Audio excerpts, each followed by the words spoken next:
Tu es maman, tu as pris la bonne résolution de te mettre ou de te remettre à la course à pied car tu aimerais perdre un peu de poids, te sentir plus en forme. C'est une excellente idée. Mais bien souvent, la plupart des gens commencent, puis se découragent ou se blessent et abandonnent. Et dans cette vidéo, je vais t'expliquer comment éviter ça. Si tu ne me connais pas, moi c'est Camille, maman de 4 enfants, et j'aide les mamans à perdre du poids sans alourdir leur charge mentale. Sur ma chaîne YouTube, je donne des conseils pour se remettre au sport, pour mieux s'organiser en cuisine, pour manger plus sainement sans se compliquer la vie, et je partage aussi des recettes familiales saines et gourmandes. N'hésite pas à t'abonner pour ne rien manquer. J'ai aussi un compte Instagram du même nom où je donne des astuces au quotidien, des conseils concrets et de la motivation, alors viens m'y rejoindre. J'ai commencé la course à pied il y a environ 13 ans et au début je n'aimais pas ça du tout. Puis un jour j'ai changé ma manière de courir, je me suis mise à vraiment aimer et très peu de temps après je me suis blessée. Et j'ai passé des années à galérer avec cette blessure qui revenait systématiquement et qui m'empêchait de prendre du plaisir dans mon sport et de progresser. C'était une sorte de tendinite au genou gauche qui me faisait mal systématiquement au bout de 20 à 30 minutes de course. J'ai vu plein de kinés, d'ostéopathes, j'ai fait des semelles, des ondes de choc, des exercices spécifiques, du renforcement. Rien n'y faisait.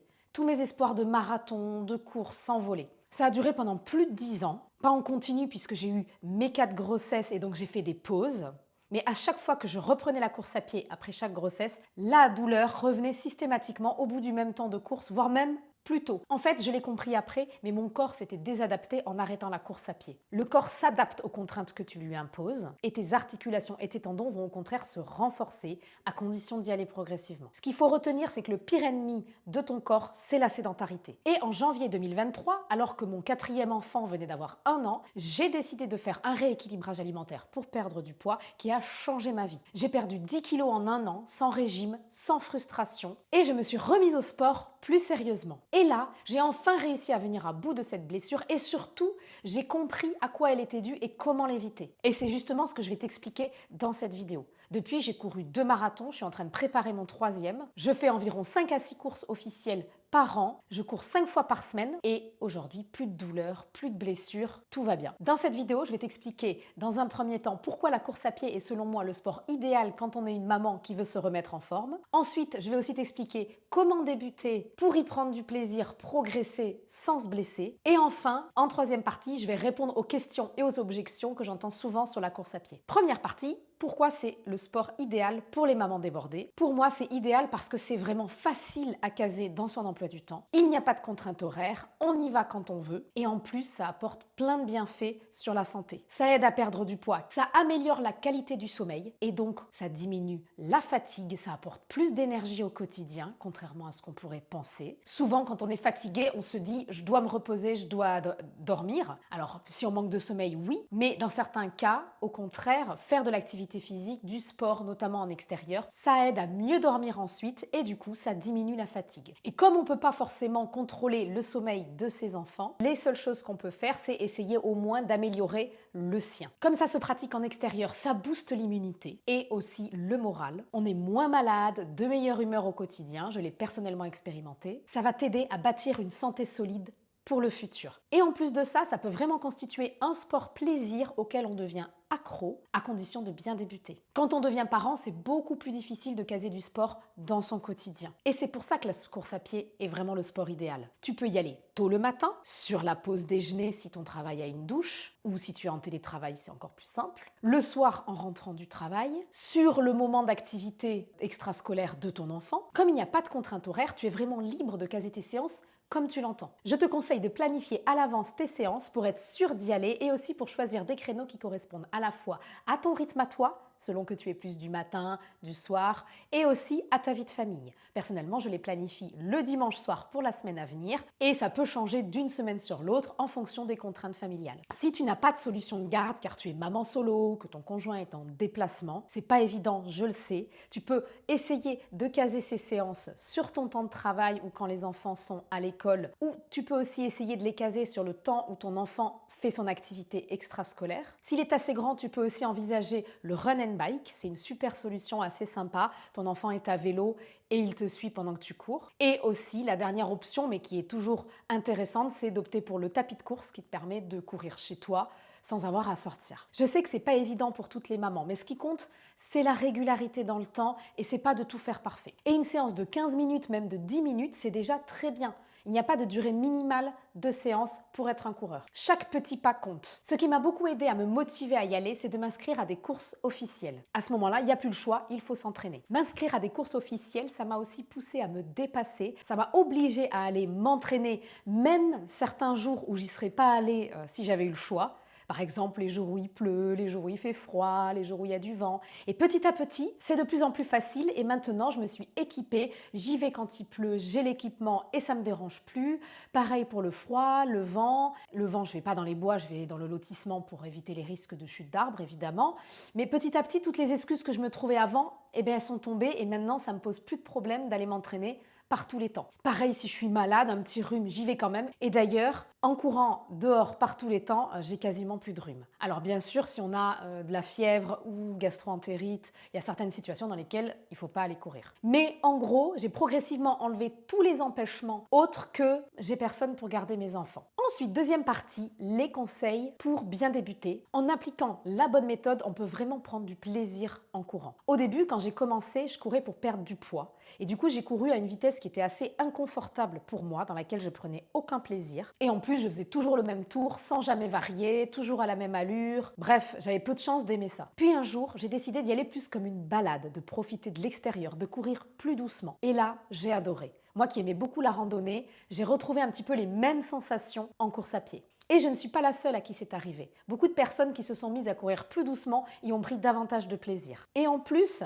l'allure lente, c'est celle qu'il faut adopter si on veut progresser et ne pas se blesser. Les conseils qu'il faut suivre et que je vais vous donner sont des conseils qui sont à la fois liés à mon expérience, aux erreurs que j'ai commises et aussi aux recherches que j'ai faites car je me suis beaucoup documentée sur le sujet. Premier conseil, être en aisance respiratoire. Il faut être capable de parler en même temps qu'on court. C'est essentiel pour y prendre du plaisir et ne pas se blesser. Beaucoup de personnes courent trop vite, sont essoufflés et c'est pas la bonne allure quand on débute. Les séances d'intensité, elles viendront plus tard quand ton corps sera habitué à la course. Deuxième conseil, alterner marche et course. Ça permet d'être très progressif, ce qui est essentiel pour débuter sans se blesser. Exemple de séance, 10 minutes marche, 10 minutes course, 10 minutes marche. La marche, c'est un véritable allié de la course à pied et c'est bien souvent sous-coté. Ça permet d'augmenter la durée de ces séances sans risque de blessure. Troisième conseil, y aller très progressivement. On augmente très peu son kilométrage d'une semaine à l'autre, même si on se sent bien, car les articulations et les tendons mettent plus de temps à s'adapter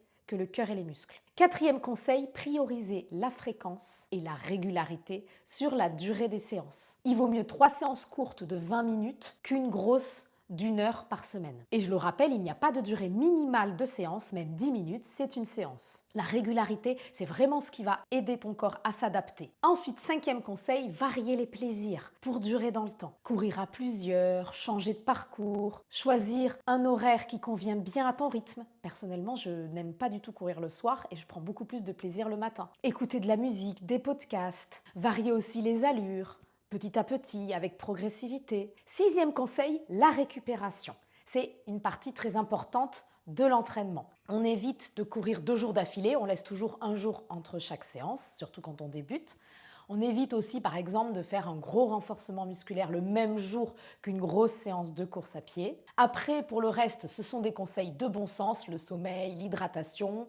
Si on manque vraiment de sommeil, ou si on est mal hydraté, ça augmente le risque de blessure. Alors évidemment, courir va améliorer la qualité de ton sommeil. Donc si tu dors mal par exemple à cause de tes enfants, courir peut être bénéfique. Mais si tu as fait une nuit blanche, une grosse soirée, c'est vrai qu'aller courir, c'est pas idéal. De la même façon, boire beaucoup d'alcool, ça nuit à la récupération et ça déshydrate, donc ça augmente le risque de blessure. Et dernier conseil, se fixer des objectifs challengeants mais atteignable. Par exemple, courir 1 heure sans s'arrêter. C'est généralement atteignable en 3 mois quand on débute, mais après ça dépend vraiment des profils. S'inscrire à sa première course, un 5 ou un 10 km, puis plus tard un semi-marathon, et ainsi de suite. Si tu dois retenir seulement 2 mots pour bien débuter et progresser en course à pied, c'est progressivité et régularité. Et enfin, je vais répondre aux questions et aux objections que j'entends souvent. Est-ce que je peux courir si je suis en surpoids? Oui, sortir de la sédentarité, c'est ça qui va t'aider à perdre du poids, te sentir mieux dans ton corps. Et si tu dois attendre d'avoir perdu du poids pour te mettre à courir, c'est décourageant. Par contre, il va falloir y aller très progressivement, alterner marche et course pour ne pas avoir de douleur aux genoux ou ailleurs. Quid de la sécurité? Quand on est une femme qui court seule, ça pose question, surtout quand on regarde les médias. Pour ma part, je prends quelques précautions. J'ai toujours mon téléphone avec moi pour le cas où. J'ai aussi le Live Track. C'est une application qui permet à un proche de savoir quel circuit je fais et de me suivre. J'ai aussi une montre Garmin, mais je crois que les autres montres le font aussi, avec une possibilité d'envoyer des SMS d'urgence. Je veille à varier aussi mes itinéraires. Je cours sans écouteurs pour bien entendre les bruits. J'évite aussi de courir le soir, de nuit, si je le sens pas, d'aller dans certains endroits qui me semblent trop isolés, par exemple. Et ce serait dommage de se priver d'un tel sport, car les risques restent quand même très faibles. Autre objection, je déteste les sensations de la course à pied, j'aime pas courir. Au début, c'est normal, il faut se laisser un peu de temps pour apprécier ce sport. Si tu es très essoufflé quand tu cours, c'est que probablement tu cours trop vite ou trop longtemps par rapport à ce que ton corps peut supporter. Dans ce cas-là, fais des tout petits footings très lents, alterne avec de la marche, notamment quand le cardio monte trop. N'oublie pas de faire des séances de manière assez régulière pour que ton corps s'adapte. L'erreur que je vois beaucoup, c'est des personnes qui commencent à courir, qui n'aiment pas les sensations, qui arrêtent, et la fois d'après, comme ça fait longtemps, rebelote, de nouveau des sensations désagréables. Quid du renforcement musculaire? C'est bien le renforcement, c'est utile, ça aide à prévenir les blessures, ça participe d'une bonne santé générale. Mais au début, si tu n'es pas motivé, c'est normal. Quand j'ai commencé à courir, je ne faisais pas de renforcement. C'est venu après. On ne peut pas tout faire d'un coup, comme je le dis souvent. Il faut mettre en place des bonnes habitudes petit à petit afin qu'elles puissent durer. Combien de séances par semaine? Idéalement, quand on commence, entre 2 et 3, c'est parfait. Ça permet de créer une vraie habitude et on peut compléter avec de la marche autant qu'on veut. Si j'ai des fuites urinaires, si tu as des fuites urinaires avant de commencer le running, il faut aller voir ta sage-femme ou un professionnel de santé qui va pouvoir t'aider par une rééducation adaptée. Effectivement, courir avec des fuites urinaires, ça ne va pas les arranger, au contraire. Si tu n'en as pas et que en courant, tu te mets à en avoir, c'est que c'était latent, car la course à pied, elle ne crée pas de problème de fuite urinaire. Par contre, ça peut révéler une fragilité, une faiblesse au niveau du plancher pelvien ou du périnée. Dans ce cas-là, tu vas voir ta sage-femme et tu mets la course à pied en pause, le temps de régler ce souci. Dernier point que j'ai pas encore abordé, quel équipement? On dit souvent que la course à pied, il suffit d'une paire de baskets et on y va, c'est très simple. D'autres achètent des tonnes d'équipements très coûteux. Moi, ce que je te dirais, c'est que pour débuter, vraiment, une paire de baskets dans une grande enseigne, il n'y a pas besoin de baskets coûteuses, la basket qui fait pas mal aux genoux, qui fait mal aux genoux. On l'entend beaucoup, mais c'est pas forcément prouvé. Il te faut une paire de baskets adaptée à la course à pied, à la pratique que tu prévois et dans lesquelles tu te sens confortable, tu te sens bien. C'est très important. N'oublie pas que le pied, il gonfle en courant, donc il faut prendre une pointure au-dessus. Mais pour commencer, il n'y a pas besoin de baskets coûteuse. Ensuite, pour l'équipement, une tenue dans laquelle tu te sens bien, confortable, qui te plaît, il n'y a pas de règle. Et petit à petit, tu ajusteras en fonction de tes sensations. Ce qui est sûr, c'est qu'on a souvent tendance à trop se couvrir par peur d'avoir froid et on a vite chaud en courant. Donc prévois peut-être des choses que tu peux enlever et mettre autour de ta taille si tu as chaud. Ce qui est super avec la course à pied, c'est cette simplicité. On enfile ses baskets, on sort et c'est parti. Ça y est, prête à te lancer? Je te donne un exemple de progression sur une base de 2 séances par semaine pour que tu te fasses une idée de plan possible. On commence par 10 minutes de marche pour s'échauffer, ensuite 5 minutes de course et 10 minutes de marche. C'est très court et ça te permet de voir déjà quelles sont les sensations. On court à allure lente. Ensuite, la deuxième séance, tu peux faire par exemple 10 minutes marche, ensuite 5 minutes de course, 2 minutes de marche au milieu, 5 minutes de course,